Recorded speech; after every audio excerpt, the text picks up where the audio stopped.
Would you be better off living in the Middle Ages? The answer is more complex than you might imagine. Until very recently, many people in modern England were earning less than a medieval laborer. That's right, in 2013, the median household income per person was just over £2,900, which is about $3,930 when adjusted for inflation. Now, let's journey back to 13th century England. Historical data shows a medieval worker could earn around £4, which is about £3,700, or $4,750 in today's money. This really highlights how little or how much our lives have changed since medieval times. What has definitely changed, though, is the structure of our societies and economies. To understand our world today, we need to look at how medieval society created wealth. We must explore how they structured their world and spent their money. During the Middle Ages, the economy across most of Europe was defined by the feudal system. But what was feudalism and how did it function? In simple terms, it was a system where land ownership was the most important thing. Societies were organized in a hierarchy based on who owned the land. The king and the church owned all the land, which they granted to nobles. These nobles would then give parcels of land to lords. The lords then granted smaller pieces of land, or fiefs, to individuals in exchange for payment. These individuals were known as vassals, and they could sublet the land to their own vassals. The payment from vassals wasn't always cash. It often came in the form of feudal services, like military support or a portion of their crops. It's important to know that both vassals and lords were nobles. The term feudalism described their relationship, not the one between lords and the unfree peasants who worked the land. Social divisions back then were incredibly clear and strictly enforced. They were based on the division of labor. The noble class organized the work and production. Meanwhile, the peasant class worked the land and followed the nobles' orders. In the middle were freemen who filled roles not taken by the other two classes. This included people involved in trade and craftsmanship. Because nobles controlled the land, they had immense power and wealth. This allowed them to buy weapons, build castles, and keep the peasant class in line. But this didn't mean noblemen could do whatever they wanted without consequences. Ownership back then was very different from our modern concept of property rights. Technically, the king owned all the land in his kingdom under feudalism, but in reality it was a system of checks and balances at every level of society. No single person or group could wield absolute power. The kings, the church, the nobles, merchants, and even peasants all kept each other in check. This balance prevented any one group from becoming too dominant. For example, if a noble was too cruel, the king could take his land. And if the king supported that oppressive noble, the peasants could rebel or the church could excommunicate them. This could give a rival noble or king an excuse to invade. So it was in everyone's best interest not to be a tyrant. One advantage of this system was the rise of politically independent cities. These cities were run by powerful merchants who wanted to guarantee property rights. Starting in the 11th century, these towns pressured lords into granting them charters. These charters protected property, controlled taxes, and established local laws. All of this paved the way for another economic system, capitalism.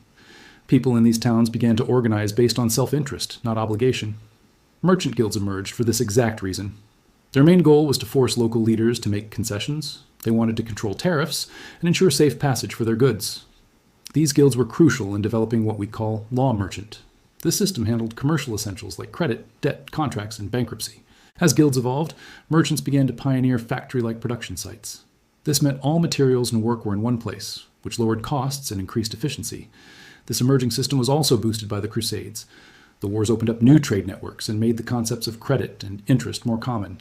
The need to move large sums of money quickly to finance distant wars led to new accounting methods. These methods helped make credit more respectable and widely used. So that gives you an idea of how finance worked back then. Now let's talk about how value was created in medieval times. When we talk about value, we mean the worth of goods and services in the economy. And interestingly, innovation was the key driver of increased value. First, agriculture saw huge improvements compared to earlier periods. There was a higher output per person thanks to new inventions and non-human power. In fact, this might have been the first time in history that farming shifted away from human labor.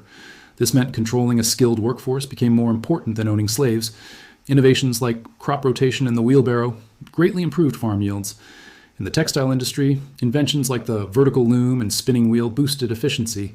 Animals with shoulder collars and horseshoes were increasingly used for pulling and transport. Technologies like windmills and watermills harnessed the power of nature. All of this greatly added to the value being created in these economies. New products also emerged during this time, including paper, watches, and compasses. These innovations didn't just improve daily life, they also enabled larger, more frequent trade.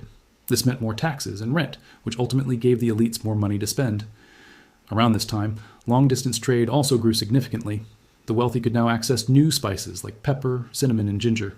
They could also afford luxury items like carpets, tapestries, better furniture, and jewelry. The quality of life in castles improved, leading to a more refined lifestyle for the upper class. This rise in wealth also led to the creation of a salaried class.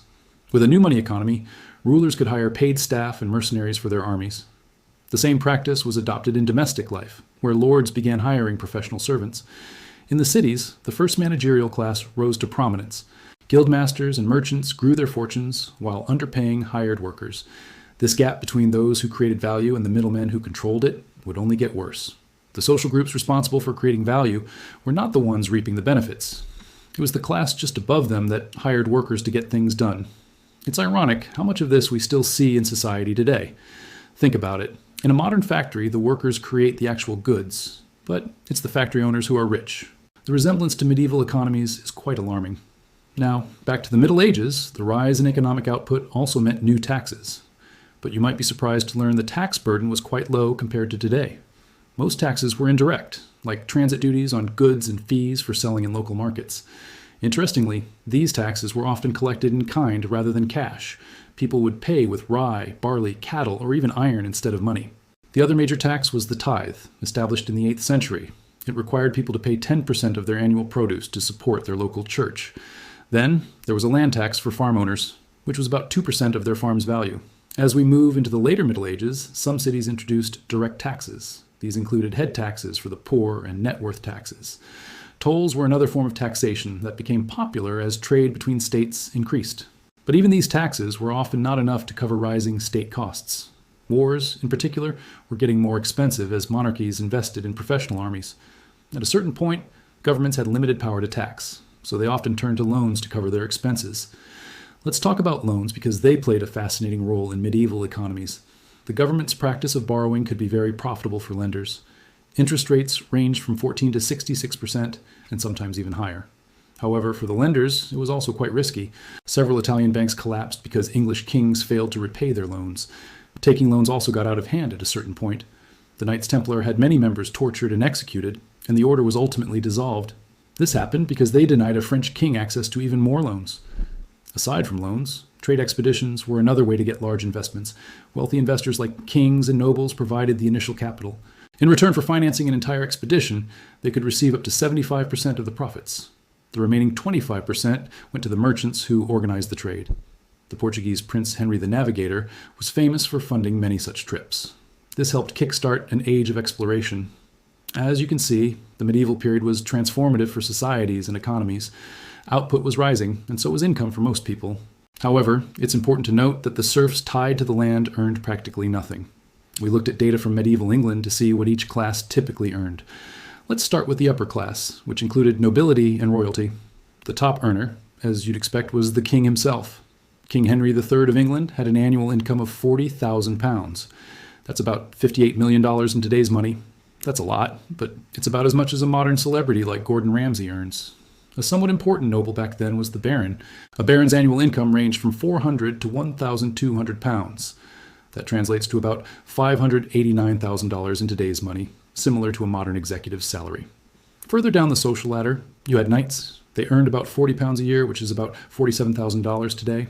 That's roughly the starting salary for a junior military officer in the US. Below them was the esquire, a landowner or knight in training. They made about £18 a year, or $21,000 today. Now, for the middle classes, we find professionals and skilled tradesmen. At the top, you had a sergeant at law, a high-ranking lawyer. They earned about £300 or $353,000 today. Curiously, that salary is still similar for top law professionals in England. Then you have skilled tradesmen like a master armorer or a master carpenter. Compared to today's middle class in Western Europe, they earn much more respectable salaries.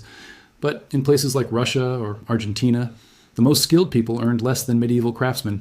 Finally, let's look at the lower classes, including laborers and servants. Laborers earned between £2 and £4 a year. Servants in a noble's home earned even less, about £1. At the very bottom were the serfs, who earned practically nothing. They were given just enough to survive, with no chance to build wealth. But income alone doesn't tell the whole story about their lifestyles. Let's compare prices to today, starting with a medieval laborer. Transportation was much more expensive, taking up about 42% of their income. Another 16 to 20% went to taxes. He was left with about 1 pence a day. For that 1 pence, he could buy 2 dozen eggs or a whole chicken. A cow would cost more than 2 months of his disposable income. What was cheap, though, was rent. A cottage would cost only about 60 pence a year, a mere 17% of their disposable income. Some items we take for granted today were luxuries back then. One of these was books. The average price of a book was about 215 pence. This meant a commoner would likely never own any books. Now let's move on to wealthier folks like knights and merchants. Taxes were similar, but transportation was much less of a burden for them.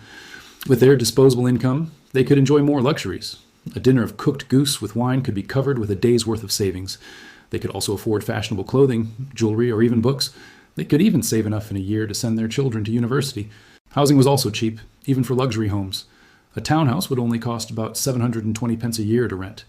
Finally, we have the true upper class of high-ranking nobles and royalty. For them, expenses like food and travel were a tiny fraction of their income. What was expensive was housing. A castle had to be stately and serve the purpose of defending your lands. A typical medieval castle cost about 1.2 million pence in total. On top of that, they were expected to contribute to the military budget. Modern life is, in many measurable ways, significantly better than medieval times. You have far less risk of dying from disease or violence. Thanks to global trade, most of the world doesn't experience resource scarcity.